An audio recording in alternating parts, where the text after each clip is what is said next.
यहाँ पंचायत सावजियाँ की मैं बात करूँ, हमें 2 महीने से पाइप बंद है, लाइन बंद है, मगर हमें आम परेशानी हो रही है।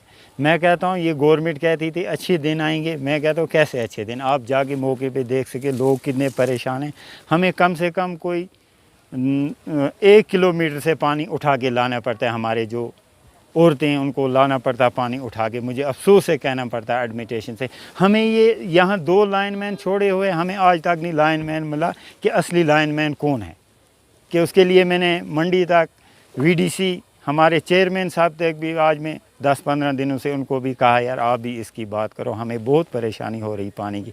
मैं कभी जेई से अगर बात करते हैं तो जब से कोरोना चल रहा है मैंने कोई एडमिटेशन का या कोई इसका पीएचई का एडब्ल्यू है डी साहब हो, मैंने आज तक कोई नहीं यहाँ पर दे। अगर हमारी हालत आप देखें पीछे ना, वहाँ माल मवेशी जाता है उसके अंदर वो पानी पीते हैं, वही पानी हमें पीना पड़ता है, मगर हमें 2 महीने से इतनी परेशानी हो रही है। मैं एडमिटेशन से ये कहना चाहता हूँ अगर आप इन लोगों को तनख्वाह देते हैं इस चीज़ के लिए, सुपरवाइज़र हो जेई हो, इनके इलाके में आके क्यों नहीं ये देख रहे हैं कि इलाके की क्या हालत है। मैं मीडिया की सावजियाँ ए की बात करूँगा, मैं यहाँ पर हमें बहुत वार्ड नंबर 3 है, अगर आप खुद भी वहाँ पर देखेंगे नल की क्या हालत है। अभी आगे बर्फ़ानी इलाका है, बर्फ़ पड़ जाएगी, हमें एक पाइप नहीं गवर्नमेंट से हो सकती है, वो क्या करेंगे लोगों का काम।